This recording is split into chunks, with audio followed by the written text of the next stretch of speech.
today I will be going through the main sections of paper 1 and paper 2, taking care to talk about the main types of questions and the answering techniques. Okay, so it will be on this presentation here.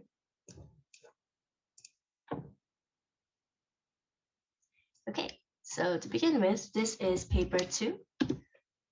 So we're going to begin with editing for spelling and grammar because this relates to all the other sections. So here are some very common questions, right? As we know, editing is this section with a passage, and then it usually underlines all these words, and you need to correct the spelling or the grammar. Okay, so the common types would be IZE versus ISE questions, where you're supposed to change it from one form or the other. So this is where a lot of students get confused. Okay, so just keep in mind that we go by British spelling, so that would be ISE. Once again, for the second type of question, OUR versus OR, we go by British, so you need to change it to OUR. So let's say the contours of the shape, right? You wouldn't use CONTOR, you would use CONTOUR. Okay, so keep in mind British versus American spelling. Another type is A or E, for example, words such as desperate, okay, or separate. A lot of students would spell it with an A instead of E. E is the correct one. The UNS questions, okay, it sounds very awkward, but it's basically whether or not you end the second part of the word, the suffix, with ENCE or ANCE. So this is a little bit harder to explain right away because suffixes, they have their own meanings. So for example, ANCE means the act of. So performance, okay, you cannot say the act of performance. You just need to say the performance, okay, because if you say the act of performance with an ANCE, you are repeating yourself. So we will go into a list of those examples, okay, if we conduct more lessons in the future. Right, last but not least, we have this type of questions, which is when the words end with SION, TION, or CION, so all the shun questions. Okay, so this is where it gets a little bit nitty-gritty, right? If the word ends with an L, for example, compile, okay, then you would turn it into compulsion with an SION. If the word ends with an N or R, for example, immerse, okay, comprehend, then you would end it with SION as well. If it's a noun ending with a SS or MIT, okay, for example, discuss, permit, you would also use SION. Okay, so this is a little bit harder to grasp. It will be good if you read a lot more, you practice a bit more, but if you keep in mind these rules, you're not gonna go wrong. Okay, then of course there's the words ending with TION. This happens when you have a noun that ends with ATE, for example, donate, vacate. Okay, when you turn it into the TION form, you would use TION, donation, vacation. If it ends with NLR, then it will be action, connection, right? Then last but not least, CION, there are only 3 known nouns that ends with this. So suspicion, coercion, Sion, which is basically a twig. So that's for spelling and editing. Okay, what about closed passage? As we know, paper 2, there are 5 different sections. Okay, we have editing, we have closed passage, and then we have closed passage open-ended, right? So this covers both of them. So techniques here is, of course, you need to look at the sentence itself for clues, okay? And you need to look at before and after the sentence. So sometimes the clues can be found in the main event of the sentence or the subject of the sentence, okay? The main subject will tell you whether or not it should be a plural or a singular noun, okay? Case by case basis. Right before and after the sentence, or the paragraph before or after. Okay, most of the times it will be in the same sentence or right before, right after the sentence. But if you still cannot find it, it will be in the paragraph. Okay, a good gauge is to begin by scanning through the whole passage.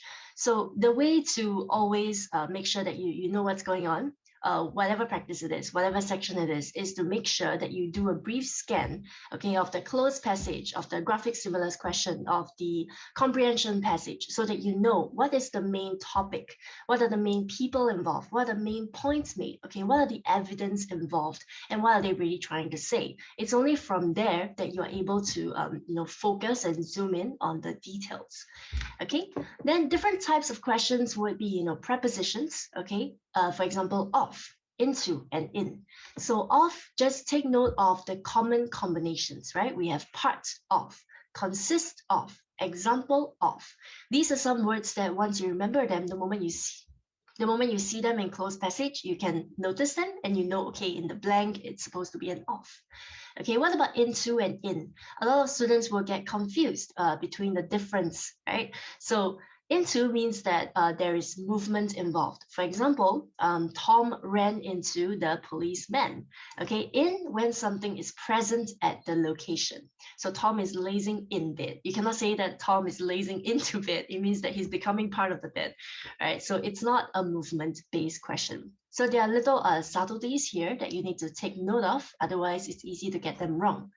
Okay, common phrases would be comprises, consists. So comprises already means consists of. You cannot say comprises of. It means you're repeating yourself.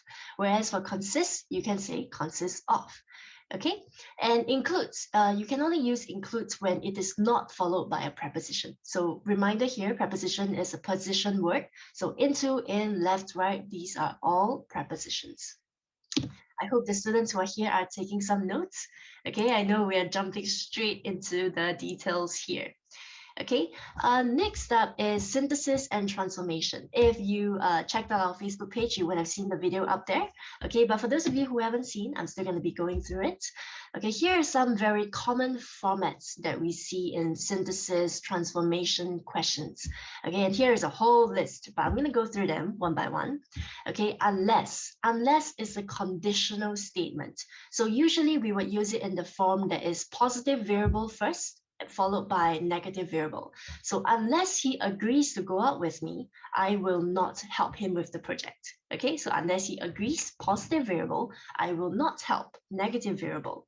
Okay, but sometimes certain examples, they will put the unless in the middle. Okay, we're going to take a look at an example like that later on. Okay, another type is neither nor, either or questions. Okay, this is the type where students often make the mistake of using a plural noun or plural verb. Okay, because they think that because there's neither nor, it sounds like they're referring to both. Or when they see either or, they also think that it's referring to both. But if you think about it, okay, neither nor, they are not referring to either of the subjects. A and B, they're not referring to either of them.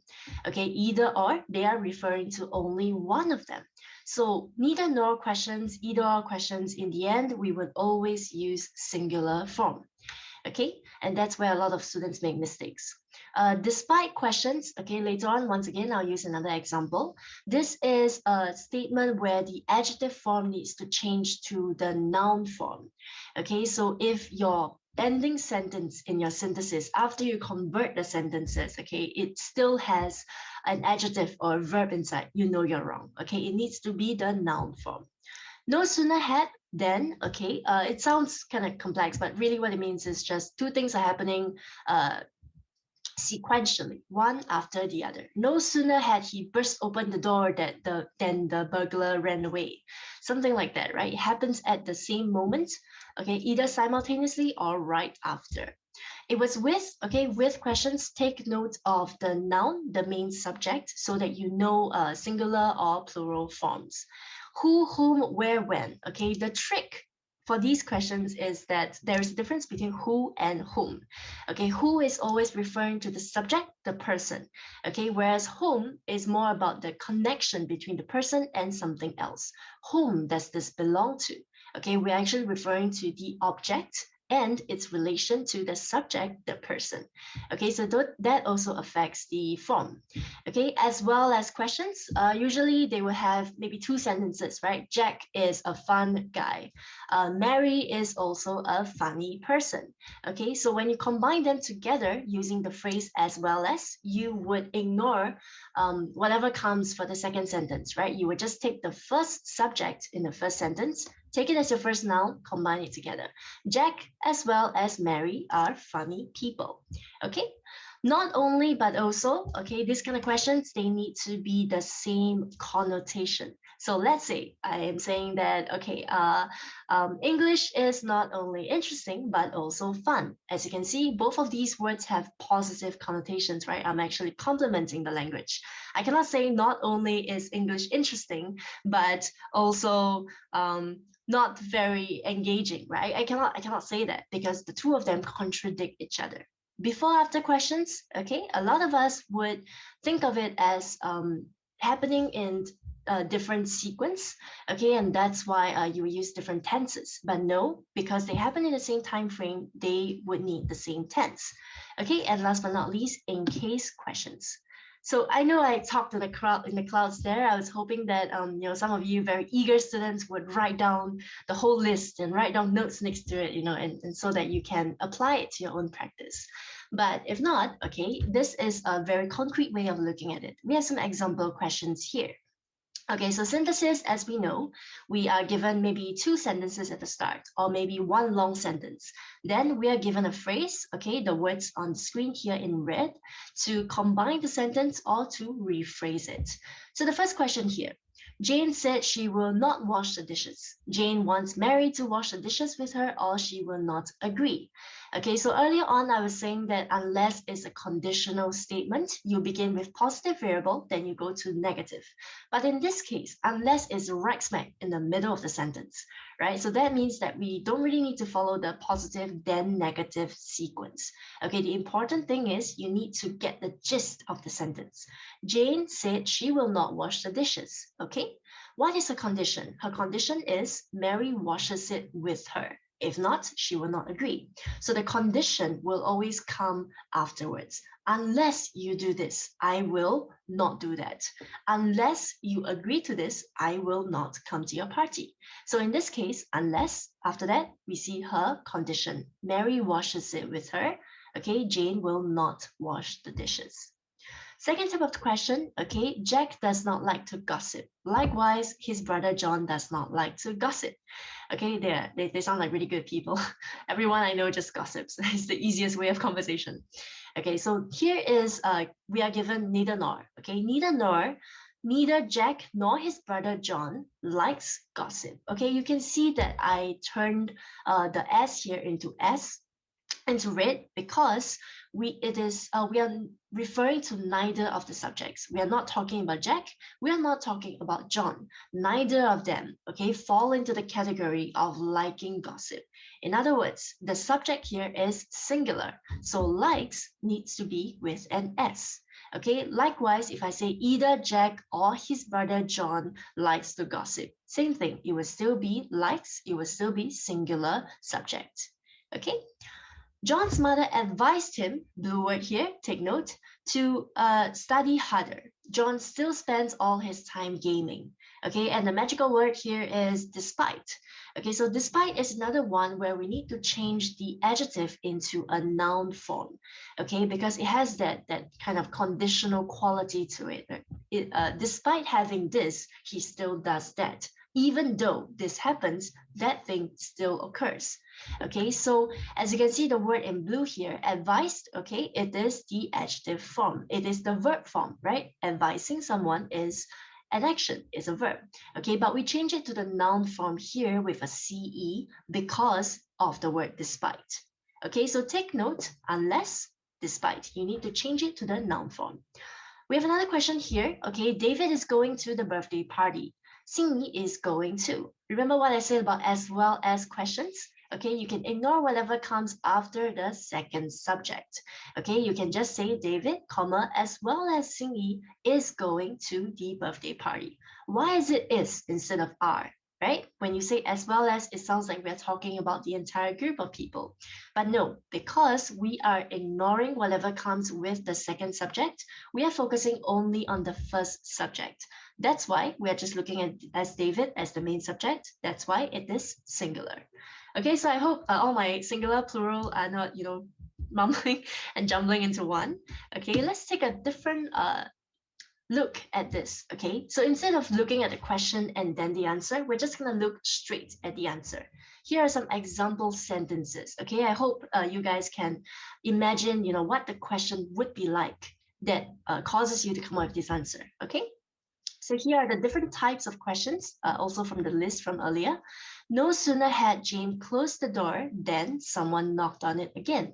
Okay, so you can picture the question being something like, Jane had just closed the door, full stop. Someone knocked on it right after. Okay, and then in the question blank, it probably says no sooner had blank than blank. So this is how you combine it together, knowing that they happen in the same sequence. Okay, she closes the door, then someone knocks on it. Okay, you fill it in accordingly. What about the next one? With dismay, Christina acknowledges that she failed her calculus test. Okay, so with questions, like I said, you need to pay attention to the main subject. The main subject here being Christina, one person. Okay, so as you can see, acknowledges is with an ES.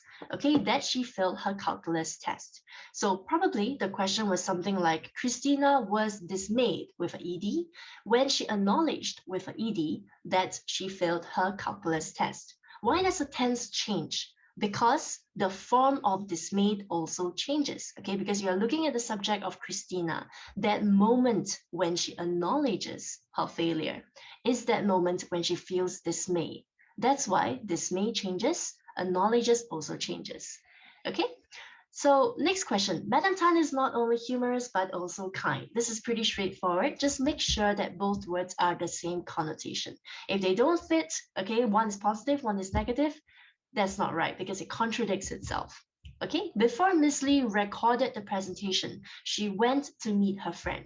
Once again, you see two colors here. Okay, before it's in red because that's the question word, right? But the words recorded and went are in blue because before after questions, right, it is easy to think of it as using different tenses.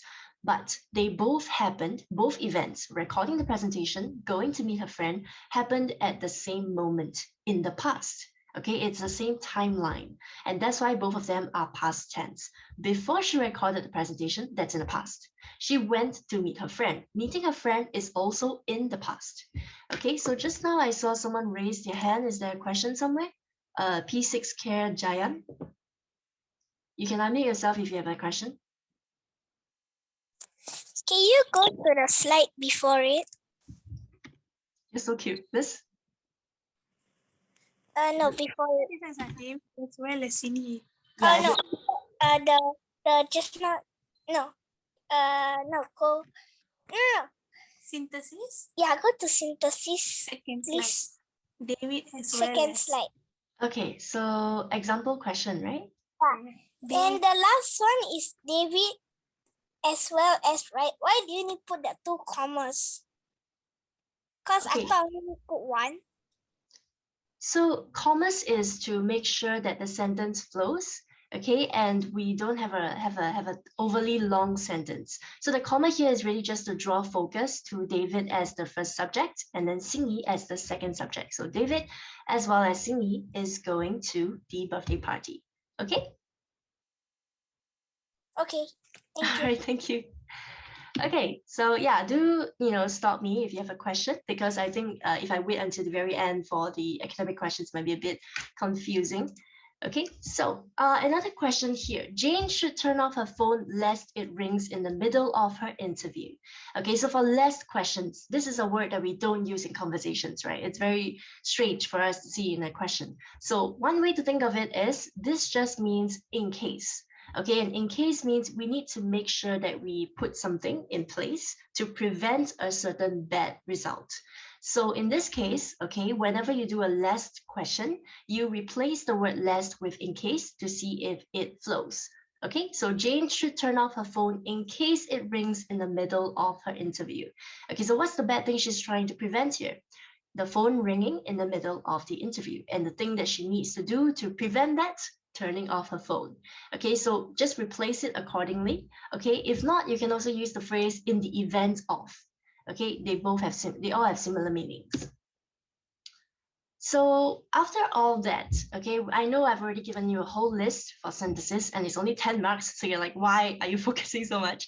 Because it taps into all your other writing exercises, okay? Your situational writing, your comprehension, all of these also require the same, grammar techniques and understanding direct speech, reported speech, okay? So what we're seeing right now is direct speech to indirect speech. In other words, when you convert dialogue is direct speech, okay, with the inverted commas and everything.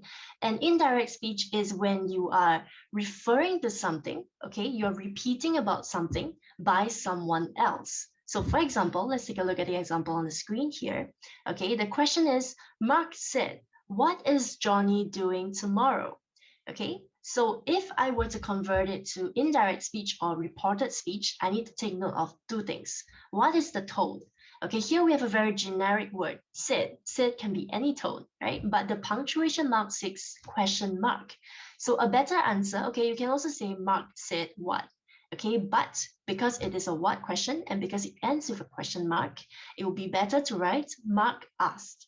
Okay, what else? What Johnny would be doing the following day. Okay, so direct speech to indirect speech, a lot of the words we need to convert. So tomorrow needs to change to the following day. And that's the entire list that we're seeing down here. Okay, what about the tense? What is Johnny doing tomorrow? We are using present tense, talking about the future. But when you're referring to it by someone else, okay, this dialogue has already happened. This line has already been said. That is why we're using past tense here, would be. Okay, but we are also talking about the future.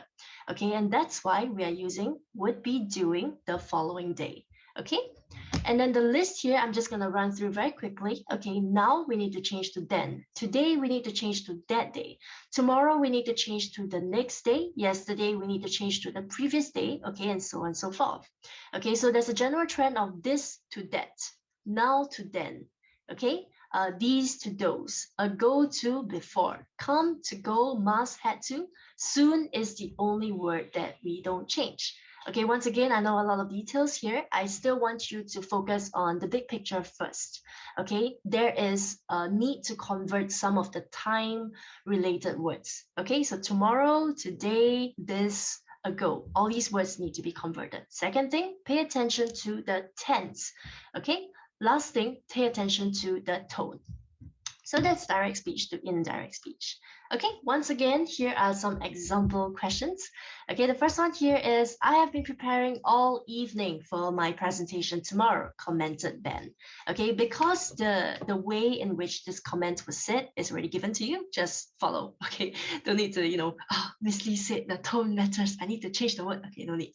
All right, so Ben commented that he, once again, the tense changes because the dialogue already happened.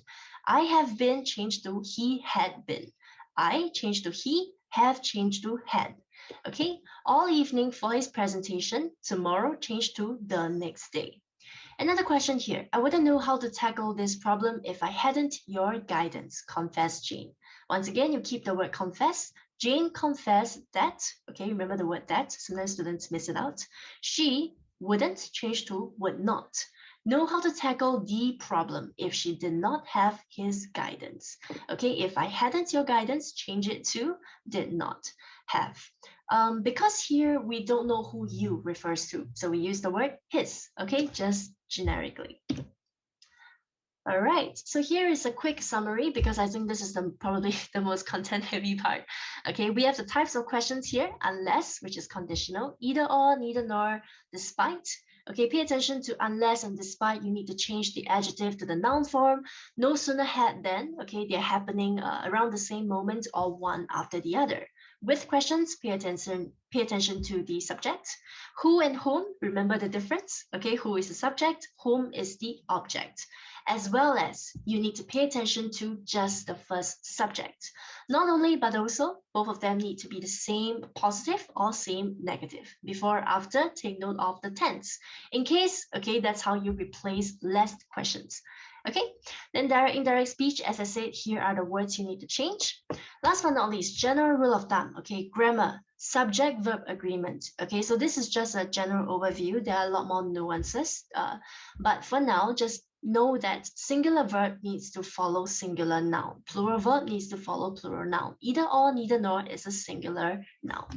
Okay? Now we are finally at comprehension. Okay, so comprehension open-ended may seem a little bit intimidating at the start, right? Because it's a whole passage. There's so many questions. So here are some general techniques.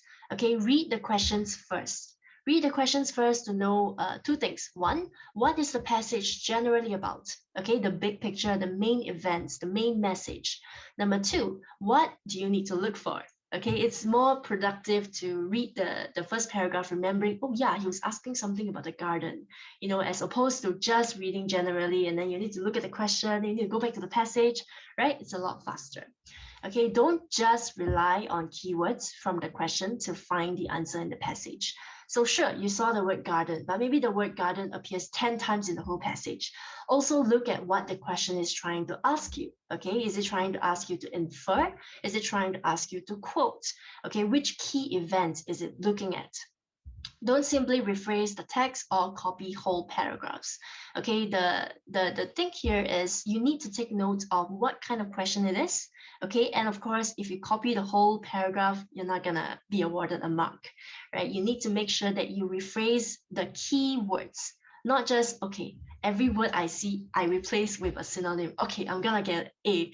No, okay, you need to understand what the question is asking for. What is the key word that answers the question, and rephrase it to show me your understanding.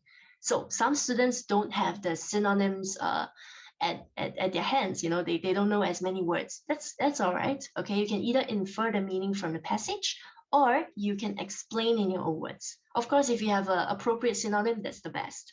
Make sure to answer the question from the same viewpoint. For example, if the question is, why did he choose to ruin the garden? Okay, say, he chose to ruin the garden because he chose to ruin the garden for these reasons, to do this, da, da, da, da, da. Okay, don't go the opposite viewpoint and say he did not ruin the garden because, or he was hesitant about, okay, just go straight to the point. Okay, and that's my next point, get to the point. Okay, don't need to always copy the question, okay, and write in full sentences. That's for the word questions or the quote questions. Make sure to write it is or the word is, then quote. Types of questions, okay, a few types here. We have inferential, okay, so you need to understand maybe the character's emotion or the character's motive or the reason behind one of his actions, okay, so you need to read before and after the key sentence. Description, okay, this also includes main events that happen. So what was the thing that made him change his mind? Okay, then you need to go back to the passage, look at the moment when he changes his mind about a decision, and then look at what caused that, and then summarize it in one sentence. Quote questions, okay, a word or a phrase, remember full sentence. Yes, no, true, false questions. Okay, afterwards we can have some examples for this. And last but not least, the order of events. Order of events really helps when you read the questions first to get a big idea. You read the passage, and every paragraph that you read, you write some notes by the side. Okay, some notes about the main point. So I really like this slide, it's very pretty. Okay, so here's some examples. Okay, first question. How can you tell from the first paragraph that Mr. Chan loved his garden? Okay, without looking at the passage, we already know that this whole story is going to be about someone who is very into gardening, and something big happens to their garden, right? First question, I already know. Okay, this is what it's going to be about. What about the second question? Which word from lines this has the same meaning as that? Okay, that's a simple question. All I need to do is go to the passage, follow the lines, and find a synonym or find a similar word. Okay, and that's another simple question. What about the next question? Why did Mr. Chan decide to plant his garden again? Support your answer with evidence from the passage. Okay, this type of question, remember, they will usually give you 2 marks. 1 mark for the reason, okay, and that's a bit of inference. The second mark is for evidence, right? You either need to describe a certain event or a certain action, or you need to quote something, okay? So just by going through the questions here, I generally know what the focus is. Okay, so I'm not going to go through the entire passage. I just want you to take a look at the first 3 paragraphs. Okay, I'm just going to read through very quickly. So I wrote Mr. Chan in the example questions, but the passage is Mr. Bella Vista. Okay, but it's still about the garden. He lived alone in the third floor apartment above my father and my grandmother. Okay, neighbors. Each April, he slowly trudged in with a rake, a garden fork, and a trowel to the vacant lot next door to plant a garden. Sometimes he had to drag away old tires, broken bottles, and other rubbish before he could even start. Once his garden was planted, he was always there early, every morning, weeding and watering his plants. In the evening, he would sit on an old wooden folding chair and watch over his plants. Okay, so I'm just gonna very quickly ask one of the students here, what do you think the main point here is? Okay, can I ask 6RT Nikhil?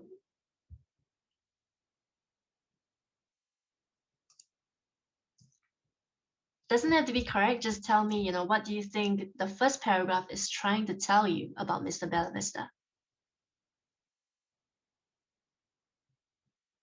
Okay, maybe he's not at his computer. What about Lucas? Lucas Ho? Come on, help me. Okay, I'm gonna go back to the first student. P6 Care Jayan, can you tell me? He's very old. He has a father and a grandmother, and he loves to plant. Yes, thank you very much. Okay, so the key answer that I was looking for, okay, is that he loves to plant. Okay, so first paragraph, we established that this garden is very important. Okay, and remember the previous question there, how can you tell that he loved his garden, right? So there is a certain phrase in this first paragraph which summarizes his love. Okay, so knowing that, you know what to look for, you also know what this passage is about. Okay, second and third paragraph, I'll just leave you to briefly skim through. Okay, but I want you to note that when you look for answers, right, this is what I want you to do. Okay, question 2 here is just the question on which word means pronunciation. Okay, that's the first one. Okay, and what does the word it refer to? Okay, you need to underline, okay, where is it? And which part of the paragraph before this sentence or after this sentence explains to you what it refers to. So that's fairly simple, right? Word questions or what does it refer to questions. You just need to find the word or find the line, and then there's the answer. Okay, but the first type of question, you get the main point, but you need to go sentence by sentence to notice which of this summarizes that main point for you. Which of this shows you that he loves it, right? You wouldn't spend this much time on a garden, morning and evening if you didn't love it. Okay, so that's the general approach. Okay, and here's another type of question here. True, false, yes, no questions. Okay, in this case, they give it to you in a table. Okay, so based on paragraphs 5 and 6, state whether each statement is true or false. Give one reason why you think so. 3 marks. Okay, so if you get this or this wrong, you're not going to get 1 mark. So let's take a look. He was upset that the boys had ruined his garden. See, even without reading the passage, you already know he loves his garden. It was ruined. Okay, done. No, I'm just kidding. Second type of question. Okay, the author's father was eager to say that he was sorry. So who was the one that ruined the garden? Probably the author's son or sons. Okay, once the ruined garden was cleared, all was forgotten. Okay, all was forgotten. So just in this one question alone, by reading it first, you already get the entire main event, the whole flow, the sequence of the passage. Okay, so knowing that, we need to look at the passage side by side. So paragraphs 5 and 6 is actually the bottom 2 paragraphs over here. Okay, but I also included this paragraph because one of the answers can be found here. Okay, so let's skim through very quickly. Okay, the first paragraph here says, Nikki got splattered. Who's Nikki? Probably one of the sons, right? Just like my father had thought he would. My father bent over with laughter, so Nikki chased him back into the garden. Nikki then grabbed another tomato off the vine and threw it at my father. Okay, stopping here. You know the reason why the garden was ruined was because they were having fun. Okay, my father retaliated, throwing one more at Nikki, resulting in the other boys, Joe and Kevin, following suit. Before long, the boys were all throwing tomatoes at each other. They even pulled up onions and uprooted flowers, swinging them around and around over their heads before letting them fly. They were shouting and laughing so much that they did not hear Mr. Bella Vista coming. But when Nikki stopped laughing and suddenly stood still, eyes wide and staring, My father and the other boys turned and saw the old man. He was shaking his head and mumbling something under his breath. He looked at the walls, spattered with tomatoes and peppers. He turned to my father and his friends and uttered just one word, why? Very dramatic. Okay, can you imagine the music going on? So let's go back to the first question here. He was upset that they had ruined his garden.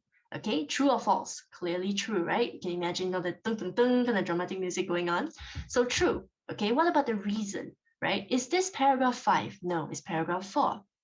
If you look at paragraph 5, you cannot find the one line that explains to you how upset he is. So this is when you go to the paragraph before or the paragraph after. Okay, so in this case, one of the sentences here, okay, he was shaking his head and mumbling something under his breath is the reason why he was upset. It tells you, the reader, that he was upset. What about the second question, right? He was eager to say that he was sorry. Okay, let's look at the next paragraph. Okay, so now I'm gonna skim very quickly. I know I'm not going through all of them. I want you to note the general technique we're using here. Read the questions, get a big idea. Okay, go paragraph by paragraph. If you can't find the answer, go to the paragraph before. So as you can see, right, there's always one very specific line that supports your answer for true, false, yes, no questions. Okay, then you just need to either copy and paste it here or rephrase the keywords a little bit. Okay, so second one, is this false? He was eager to say he was sorry. Why was it false? Because of this sentence here. My father wanted to go over and tell his neighbor that he was sorry, but his feet were like heavy stones holding him there. So in other words, he was too prideful to go. Okay, he doesn't want to apologize, or he wants to, but he can't. Okay, what about the last question? Once the ruined garden was cleared, all was forgotten. Going by the final paragraph, okay, the mess had been cleared away. The ground was raked smooth. There was no way to know that the garden had ever been there, but my father knew. My father's friends seemed to forget all about what they had done, but my father could not forget.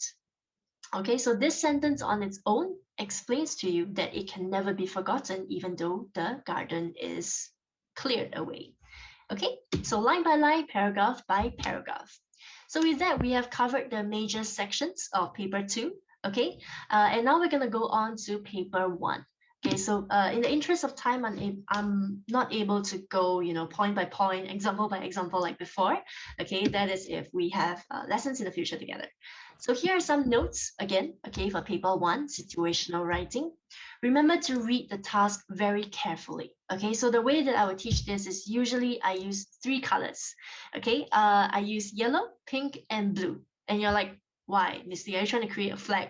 No, okay. I will usually show you a model answer.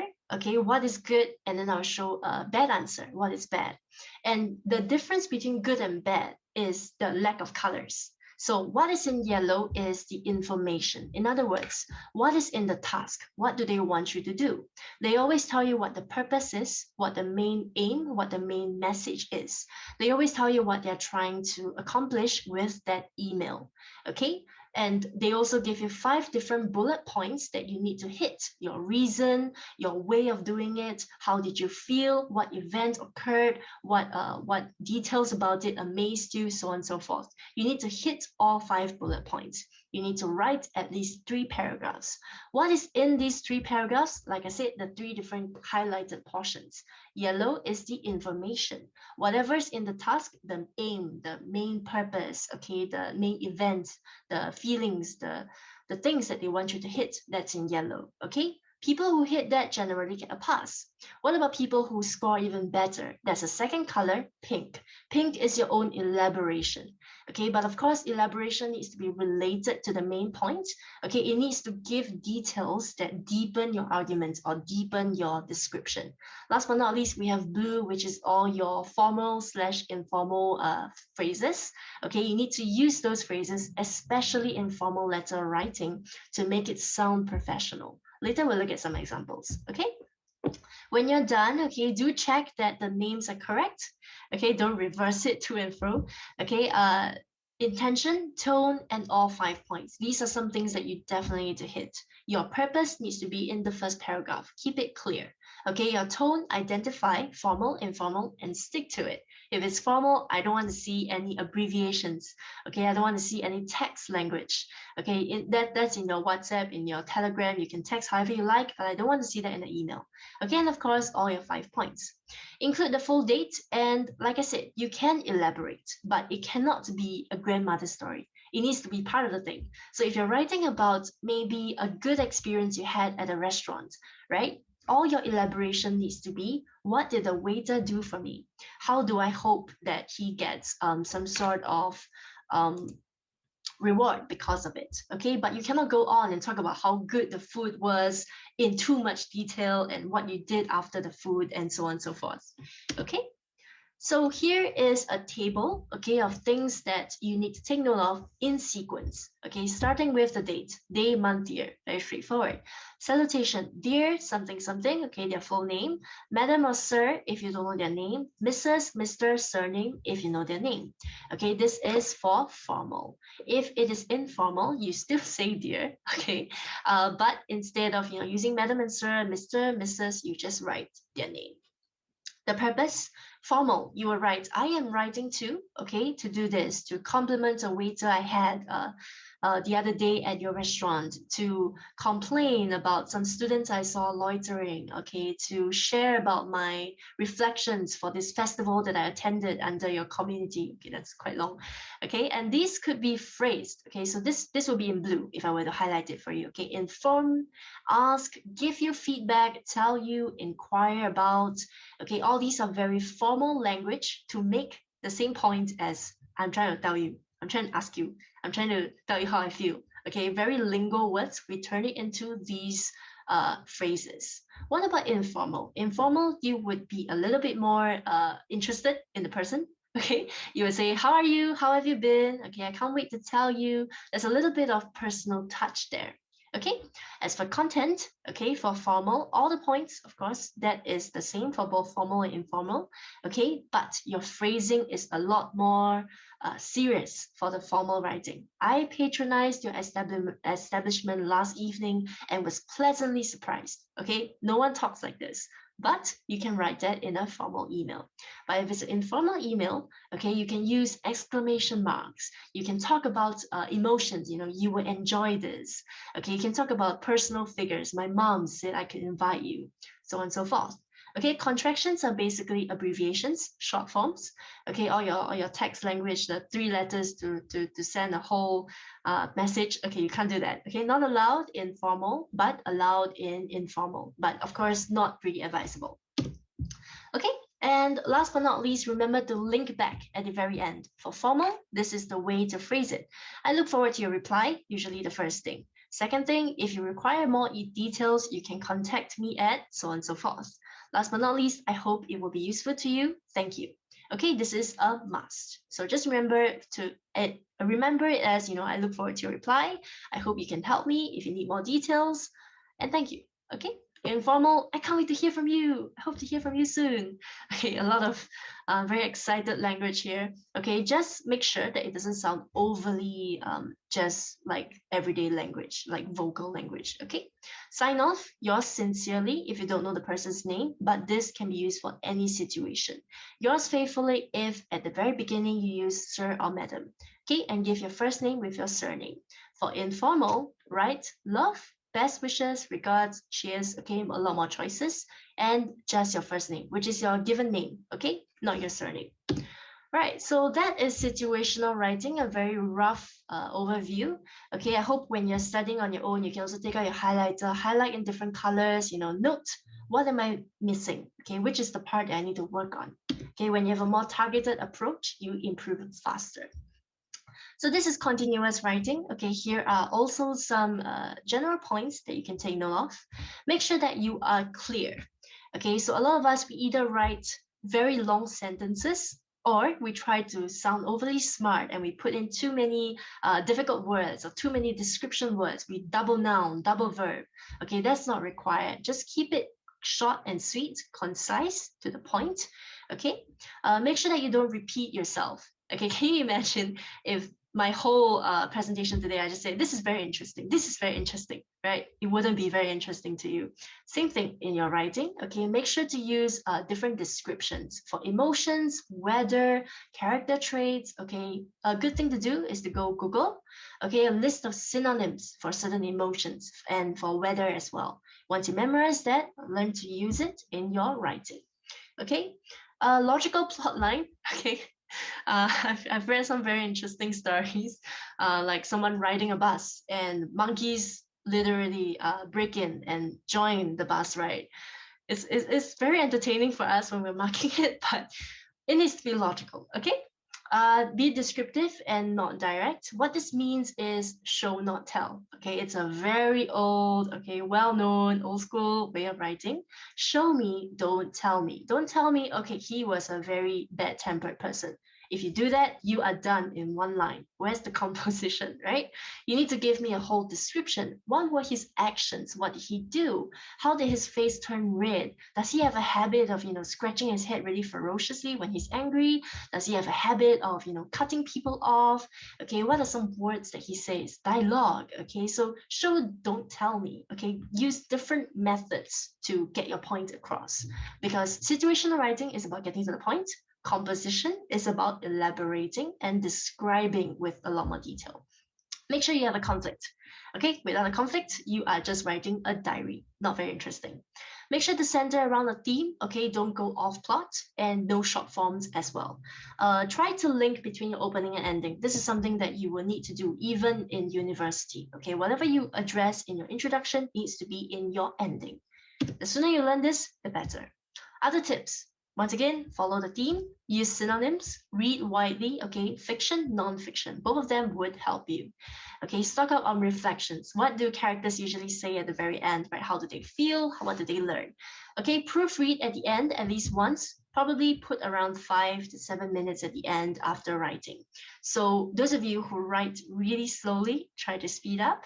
Okay, don't be too perfectionistic about the way you start. If you end badly, no matter how beautiful your beginning is, you're still not going to get an A.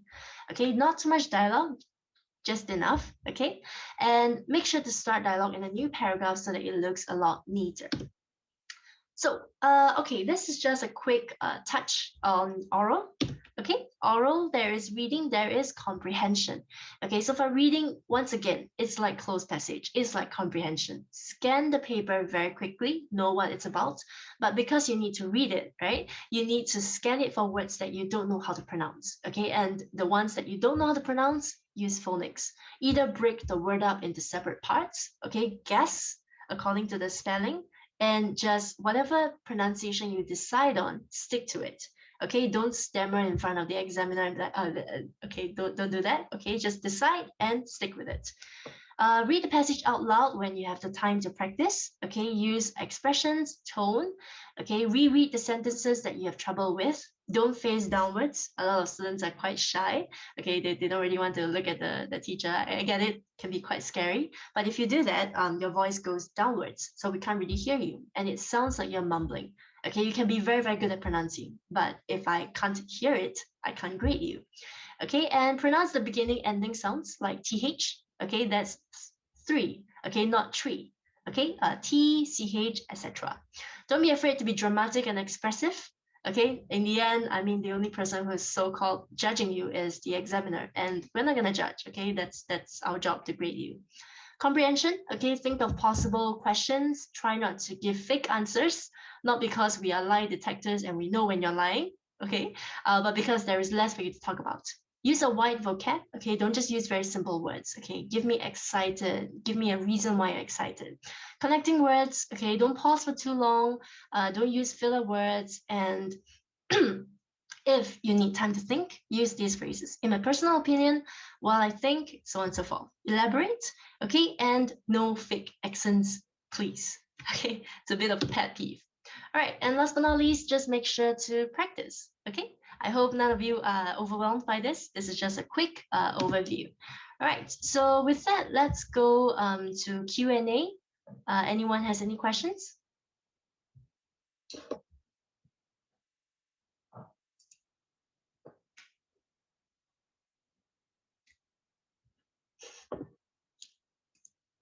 Well, this silence is familiar.